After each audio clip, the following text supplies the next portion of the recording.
So if I may introduce myself, I'm Peter Kane. I run the BD consultancy.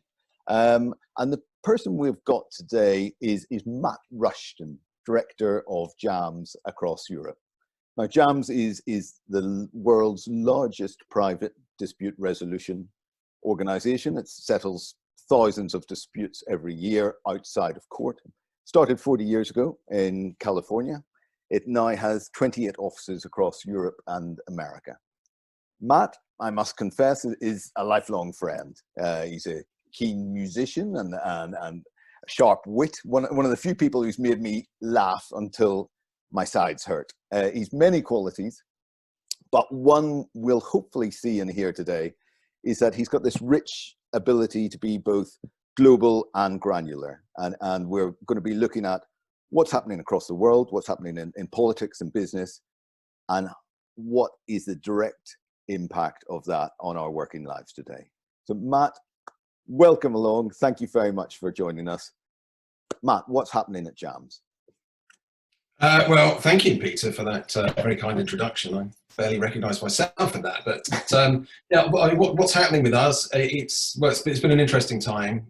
We have had to close simultaneously all 28 of our resolution centres, and that is hundreds of thousands of square feet of hearing space, and they remain closed.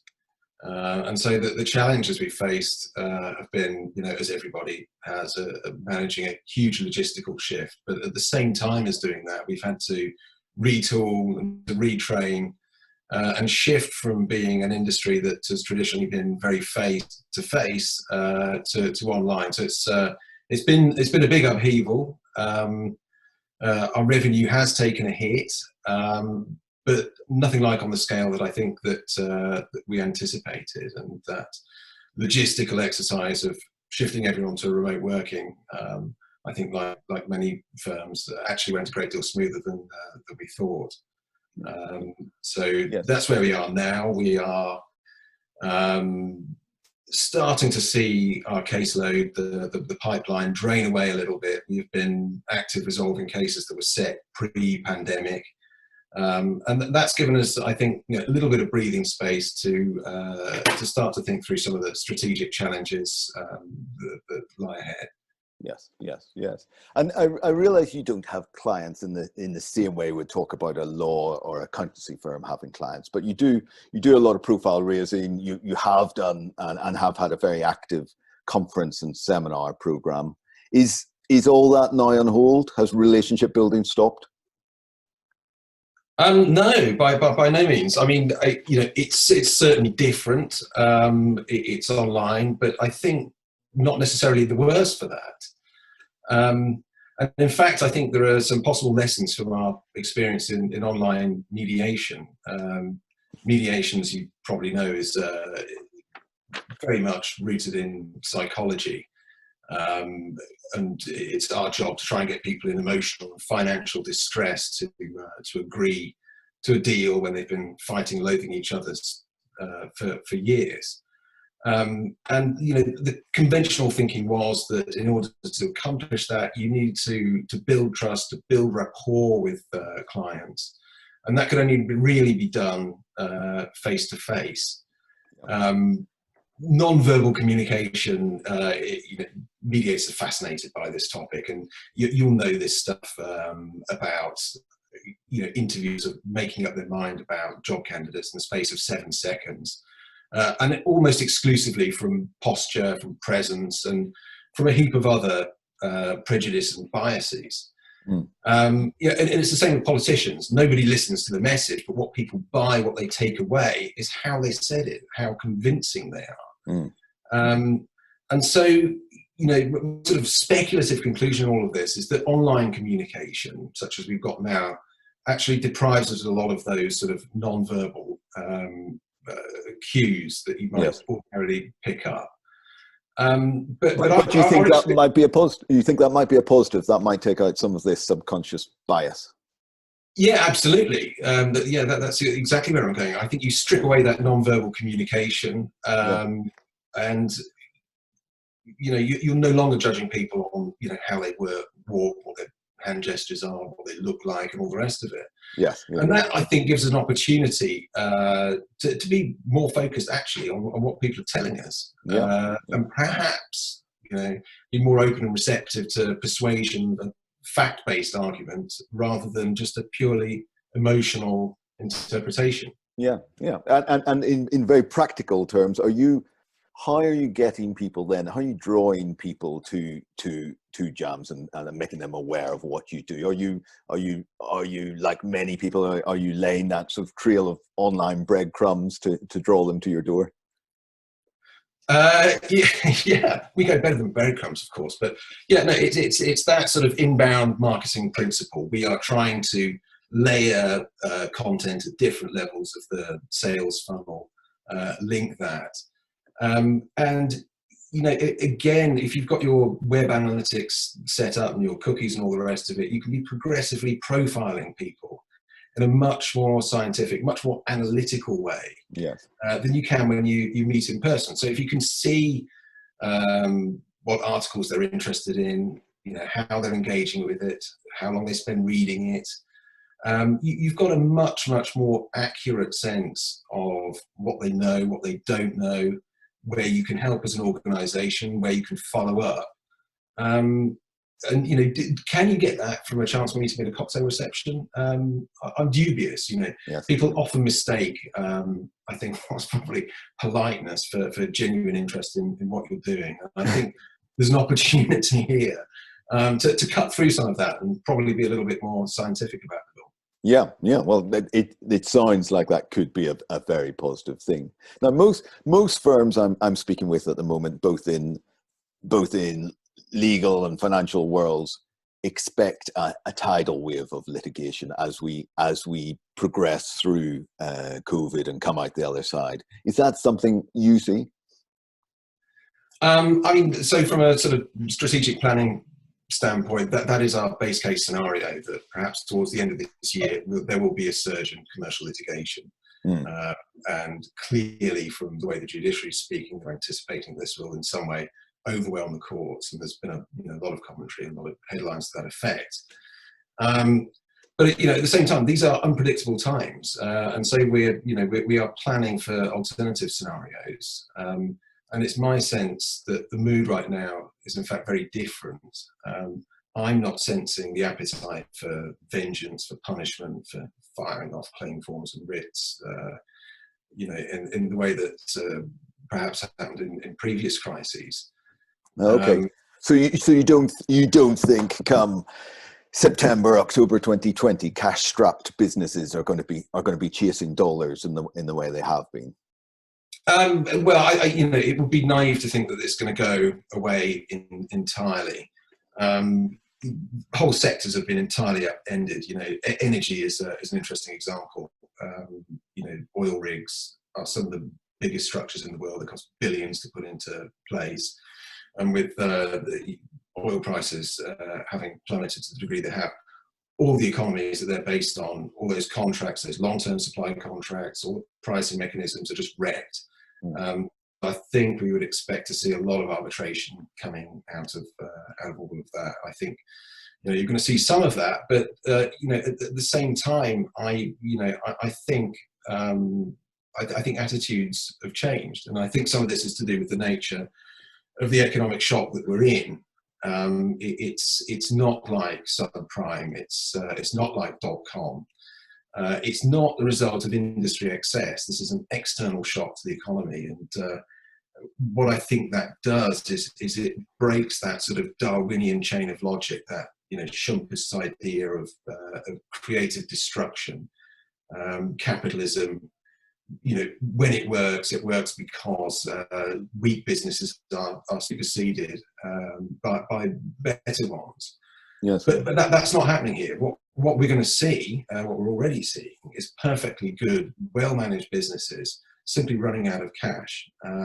And that doesn't drive us forward. That's not progress. That just drives us backwards. And I think there's a public perception of that, and I think there's more sympathy about than perhaps before.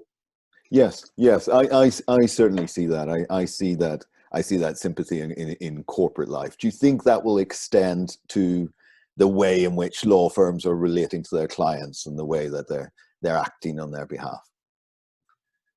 I would anticipate so, and just a sort of an interesting vignette on that. 2 or 3 weeks ago, David Morley, Alan Overy's former senior partner, wrote a piece in Legal Business magazine, offering, very sensitively guidance on large-scale redundancies, which has always been the legal profession's response to a downturn. Let's slash headcount, let's maintain partner profits.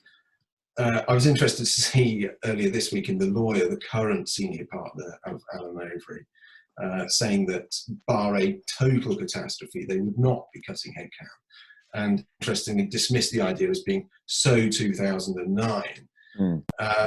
So, I think that there is a mood to distribute the pain a little bit more equitably, the partners taking the hit, and trying to, help out the younger lawyers, support staff, and so forth. And that indicates to me a change of dynamic, change of mood, change of tone. Good. I hope so. I hope so. That sounds. In fact, we'll return to that in a couple of moments, because it's something we want to reflect from the poll. Mm-hmm. Matt, thanks very much for sharing those views. If you're still willing, I'm now going to embark on some of the questions that have been posed to us already today and also in advance of today. And if I may start with an easy one, shall we? Please, yeah. What's this mean for globalization? We talked about, and we can see it in terms of people talking about stronger borders, and I think practically we can see now that the difficulty of lengthy supply chains and also cross-border trade and deals right at the moment. But as we come out of this and those practical barriers are removed, are we going to return to where we were 10, 15 years ago? No. I mean, if you examine the fundamentals, that I see the prospects of a return to normal, V-shaped recovery, all of that, zero. I don't think it's going to happen. Globalisation was already on, I think, in decline going into the pandemic. There was a Dutch economist whose name I can't remember that he coined this phrase "slowbalization" 2018. And that, I think, is a reflection of the fact that a lot of the fundamentals never recovered from the 2008 financial crisis. Cross-border capital flows were down. Percentage of world GDP from cross-border trade was down. Trading goods was down. Trading services was up, but it just doesn't offset that. And I think one of the effects of the pandemic is going to be to accelerate those trends. Alongside the fact that globalization is now so politically unpalatable. Yes. An interesting FT interview with Emmanuel Macron talking about globalization actually now being a threat to democracy. So, even the liberal moderates are starting to change their views. So, no idea what's going to emerge, if I'm honest, but it will certainly be different. Yeah. Thank you. Thanks very much, Matt, for sharing that. Now, one of the things I'd like to return to, and I've just put a poll live on this so that we can get the views of those people who are watching us live today. Sorry if you're watching on YouTube, you won't be able to take part in this. But what the poll asks, in the last 2 months, has your firm embraced a new relationship with clients? And what we're trying to see here is, and some of this is what you referred to earlier. Is there more of a is there more of a social responsibility from finance and law firms as we move through this, both in relation to how they deal with employees and how they deal with clients? So let me just give a few moments to people to share their thoughts here. And there's already there's already a very clear view coming through. Just a few seconds more, and we've got. I'm going to end the poll now, and then I'll share the results with each of you. So, Matt, I'm not sure if you're able to see those results on your screen right now. Can you, Matt? I can, yeah. So, Yes. Okay. So, clear win for more sophisticated appreciation of clients' financial, social, environmental ambitions, and this will endure. yeah, and yeah. Do you agree? Is that what you were expecting? Is that? No, I'm very gratified by this. I mean, it's what I've seen trends pointing in this direction, but you always think, well, I've got my own biases. This is in fact what I would like to see. Am I just now cherry picking all the headlines that suit my own particular agenda? So it's interesting to see that I'm not entirely alone on this. Yes, you're not just sat in a little echo chamber there of people who share your own views. Well, I am alone in my. Okay. Well, let's hope just for those of you who are watching a recording of this, we had cheekily asked, is it our firms just going to return to their old ways? Is it all about billing and maximizing revenue? Is it, even for those who are saying it, is it just rhetorical? And really, will it endure? And the resounding results from the poll, 60 people said, no, absolutely. There's more sophisticated appreciation. We're entering a new type of social contract between firms, employees, and clients. Now, is that good news for your world? Is it good news for litigation overall, and is it good news for alternative dispute resolution? I suppose I'm a little bit conflicted there. This has been our message for a long time. This is what we try to do. We try to turn conflict into, a net positive. Try and really embrace those conflicting forces to try and come up with something, of greater value. And what I'm feeling now is that professional services firms are going to be doing a great deal more of that themselves on the front end, and from a societal point of view, that's a great value.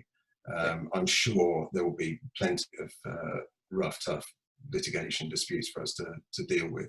Yes. I welcome this. In fact, yes. A further question that's just come in from Alison Woodhead here is, rather than just firms returning to their own ways, isn't it likely clients will return to their old ways, and then this is going to force the firms to react accordingly? Do you think that's going to happen? Do you think the firms are going to be able to set that agenda, or do you think it's going to be simply being reactive to what clients want again?